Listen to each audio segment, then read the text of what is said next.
As a youth, when I was growing up, it was pretty much cowboy.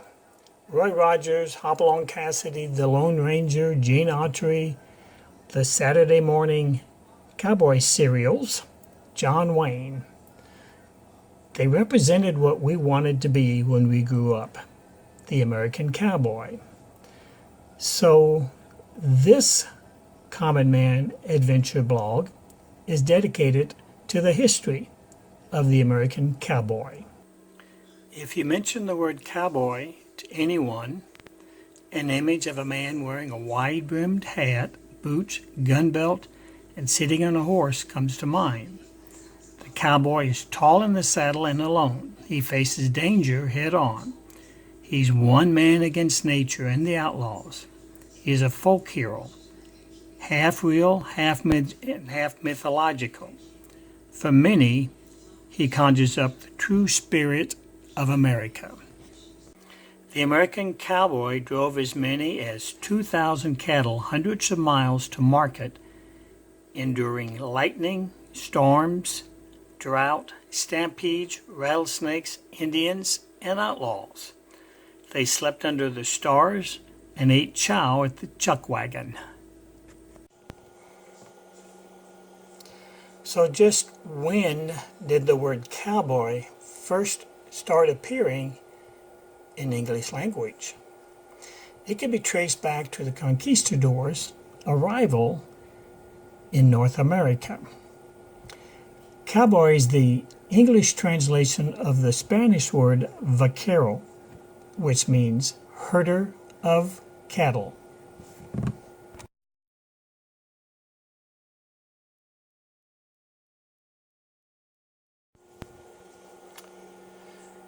The vaquero history dates to medieval Spain and the hacienda system of ranching that they developed. The conquistadors in the 16th century brought their domesticated cattle, horses, and cattle-raising traditions with them to Southwest America. Both regions, Spain and Southwest America, had a dry climate with sparse grass requiring vast amount of land to manage their herds. The great distance of land gave rise to the development of the horseback mounted vaquero. The differences in terrain, climate, and cattle handling practices from the multiple cultures created the distinct style of equipment, clothing, and animal husbandry of today's American cowboy. The American cowboy dressed with a purpose. The high-crowned, wide, floppy-rimmed hat protected them from the sun's glare. It could be used as a watering cup and as a pillow when folded. The handkerchief around his neck could be used to protect him from dust. The vest had many pockets to hold his cherished stuff. His boots usually had 2-inch heels to help his feet better rest in the stirrups or to help dig into the ground while roping a calf. The chaps proved quite useful when chasing a wayward steer through thorny mesquite. A bridle, lariat, a well-balanced six-shooter, and a stock saddle completed the cowboy's outfit. The American cowboy is a mixture of Anglo and Hispanic culture. It began in Texas during the days of the Texas Republic and the spread of trail herds. The Texas Republic was an enormous area claimed by Spanish crown.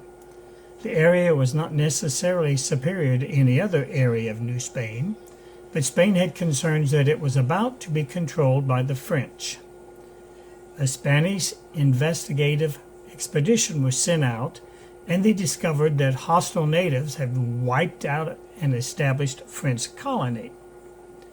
The peaceful natives in the area greeted the expedition and announced their peaceful intentions by shouting, "Trias!" their word for friend. Trias was later changed to Texias by Anglo immigrants and eventually called themselves Texians. Today we know it as Texas and Texians, and I hope I pronounced that correctly. Sure, I didn't. In Texas, where the area of the cowboy all began, cattle grew wild and had few natural enemies. Texans gathered up for cattle and searched for better grass. Fewer Indians, farmer, and outlaw. In Texas, where the era of the American cowboy all began, cattle grew wild and had a few natural enemies. Texans gathered up the cattle and searched for better grass, fewer Indians, farmers, and outlaws. Prior to the invention of the barbed wire, there was no practical way of containing cattle within the boundaries. So Texas cowmen established and maintained line camps along the border.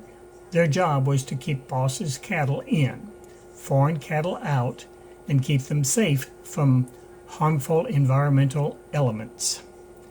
Okay, a cowhand had to be a good rider, a good roper, and knowledgeable in the raising of cattle. Occasionally, the cowboy did blacksmithing, doctored cattle, fight fires, and even staved off the rustler.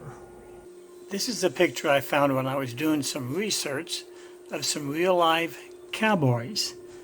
Of it, Evan G. Bernard, a Cherokee Strip cowpuncher, in 1882 said, "We always rode something like 75 feet away from the cattle and sang a song or made some kind of noise.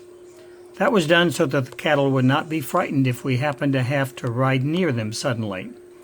If they heard us singing or humming a tune, they knew that what was coming.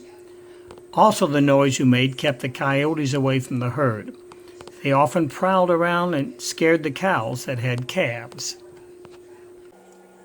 By the end of the Civil War, there were an estimated 5 million cattle.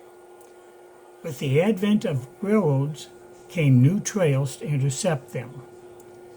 Towns such as Abilene, Ellsworth, and Dodge City enjoyed brief glory days of prosperity and endured the violence that came with it. By 1886, the open range cattle business had made its way to Colorado, Idaho, Arizona, and California. The American cowboy was a diverse group of individuals. About one-third were African American. Many, such as Nate Love, moved massive herds of cattle. Nate Love drank with Billy the Kid and helped defend against the Indians. Bass Reeves was a legend in the American West. He was born to slave parents and was the first U.S. Deputy Marshal west of the Mississippi. Bass Reeves was one of the greatest Old West heroes.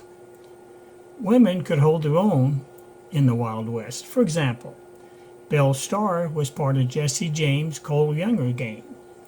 Martha Jane Canary, otherwise known as Calamity Jane, was a friend of Wild Bill Hickok and was known for Indian fighting. I thought it'd be kind of interesting to include in this cowboy history some cowboy trivia. And here we go. The Colt 6-shooter became the official handgun of the Texas Ranger in 1847. The first cattle drive from Texas using the Chisholm Trail arrived in Abilene, Kansas in 1867. Joseph Glidden received a patent for his barbed wire invention in 1874. In 1883, the Alamo was purchased from the Catholic Church to preserve it as a historic shrine. That same year, Buffalo Bill Cody staged his first Wild West show at the Omaha Fairgrounds. The lone cowboy is an American myth. Cattle were always driven by a group of drovers.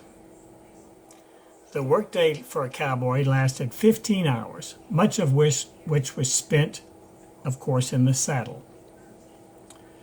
I've included here some pictures of some famous Old West cowboys that I've mentioned here in this history.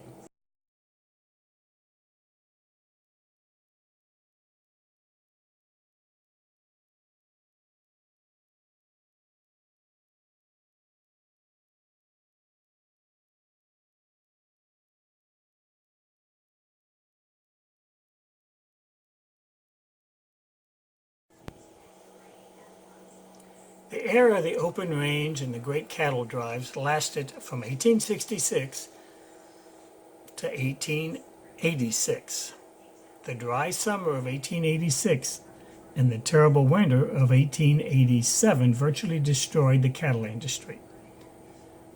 In actuality, the radio program and television show Gunsmoke lasted longer than the entire golden age of the cowboy. That 30-year period of American history we all know as the Wild West began after the Civil War and ended around 1895. It was an era of myth-making cowboys, gunslingers, and saloon madams. It is, in fact, still regarded as defining uniquely American values and characteristic. And for me, it will be missed.